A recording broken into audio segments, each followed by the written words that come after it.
The neighborhood that we're in is a little bit more expensive, so I need the child support order. And he said, it's not my problem. It's not my problem that you can't afford a place for them to live.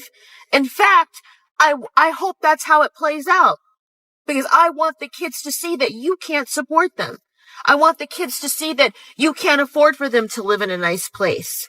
And I want them to know that they're going to have to go through a hardship because of what you did. I see women on this app like crashing out because of how horrible like their ex-husbands are, their baby dads are, just like ruining their life and just, you know, making their life so difficult. And I'm like, oh my God, that's so horrible what those women are going through. And now I'm one of them. I filed for divorce 2 months ago. Wow. I've been trying to look for an apartment, and the places that I'm looking at, I need to make 3 times the rent to be able to rent them. And unfortunately, with my job, I'm a CNA. I don't make 3 times the rent. So I need a child support order to be able to add to my income so I can meet the requirement. And I've been trying to get into some sort of settlement with my soon-to-be ex-husband on that. And basically, he is blackmailing me, I guess. He wants me to sign away all rights I have to his military retirement. He is in the Army. Okay, makes sense. He has been in for 18 years. He'll be retiring in 2 years. And I've been married to him the entire time. So the retirement's a marital asset. So I am... Man, it's shocking how some people act when a relationship ends. You take his kids, you tear the family apart, and you make it as hard as possible for him to see them, all for your own gain.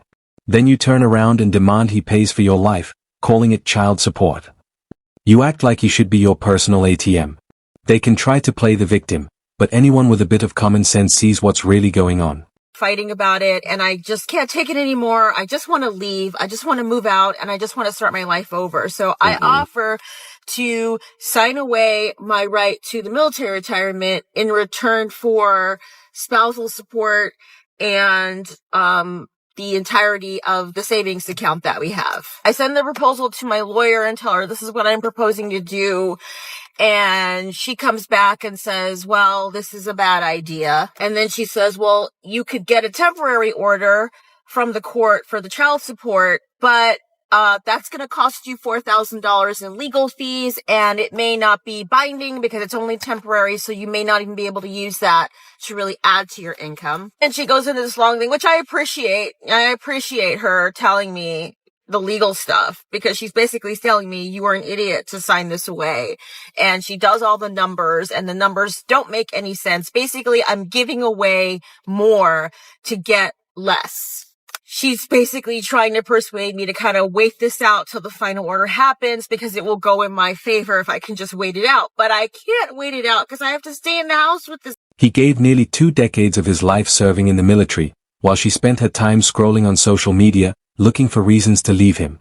And now, suddenly, he's the bad guy? All because he refuses to hand over his money.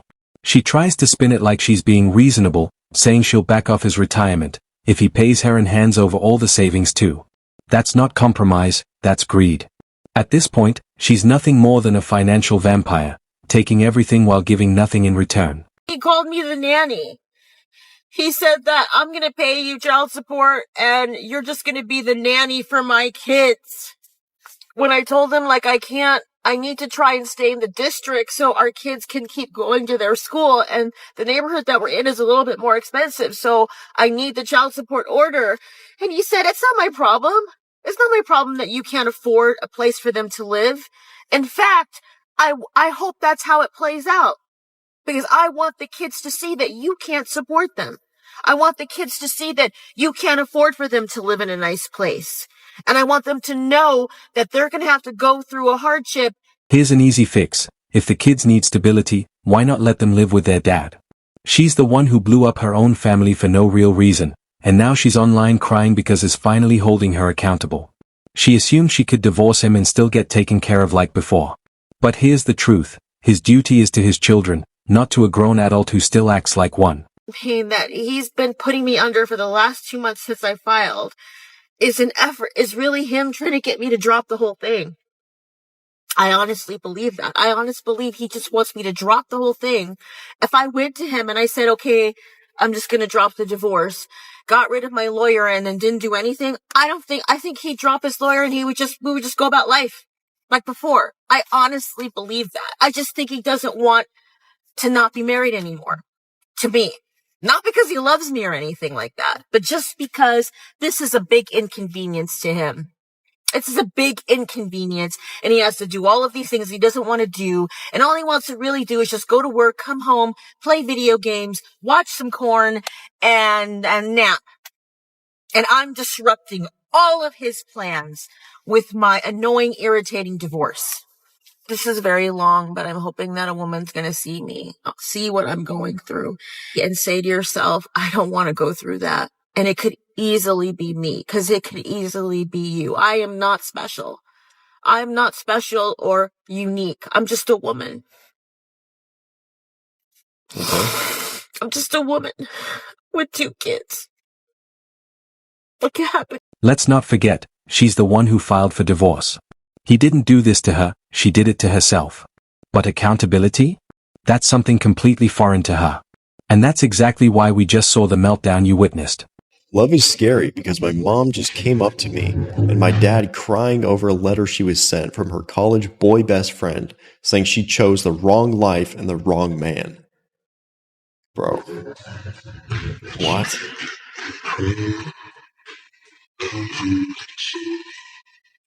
Yeah, that's the end of that relationship.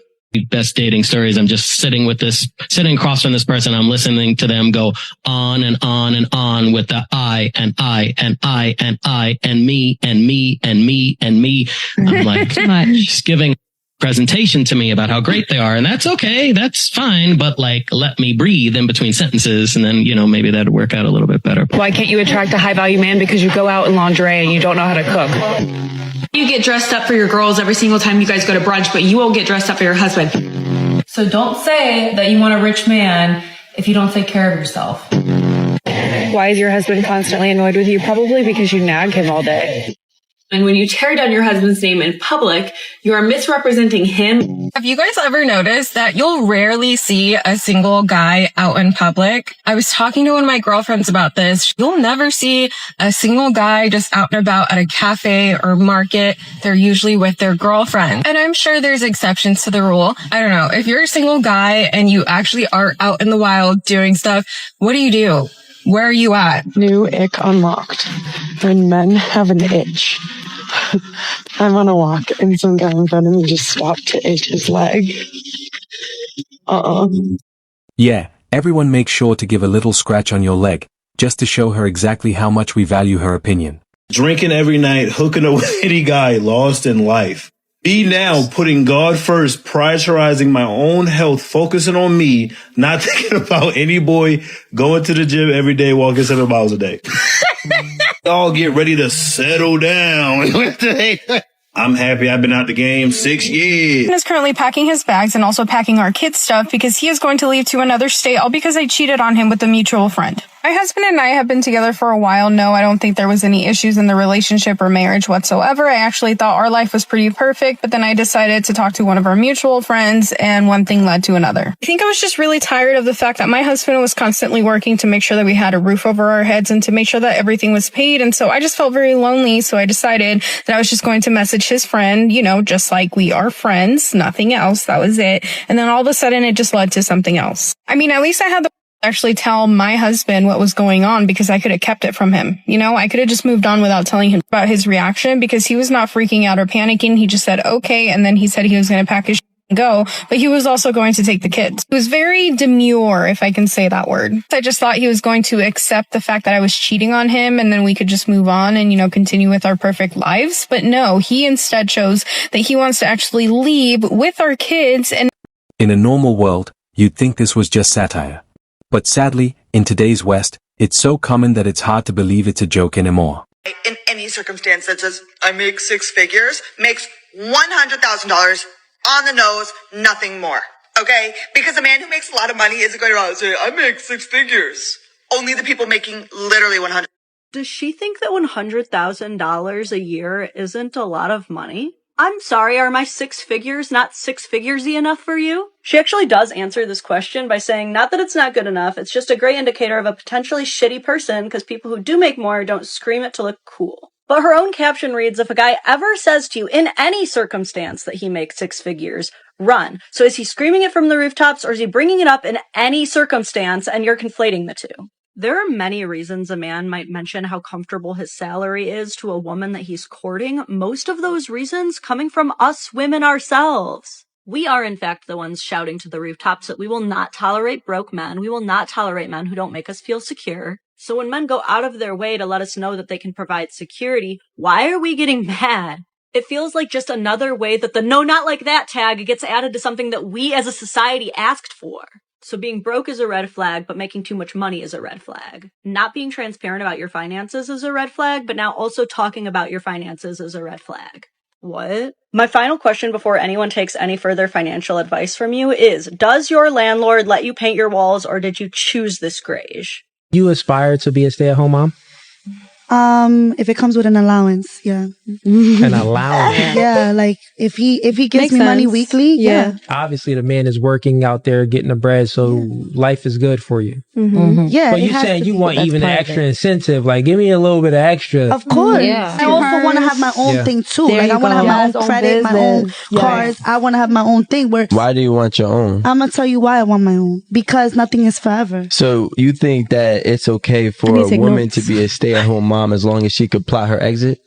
It's not plotting your exit. There's no intention in his mind to make a backup plan in case you don't do what you want to do and you decide to just bounce. Okay. So what happens is when we get to this conversation is like, why do men not want to be married? This is the example, because if I go and I bust my behind and I provide and protect and I do everything for my wife, not my girlfriend, my wife, she's still thinking in the back of her head that this is a possibility. This is not going to work. And she wants to be okay when it doesn't. The ideology that you have in the mindset is called catastrophizing. A lot of women do it. And basically what that is when a woman is preparing for the tragedy, rather than focusing on what is currently happening in their relationship. If you like this video, you're definitely going to enjoy the next one. Click over and I'll see you there.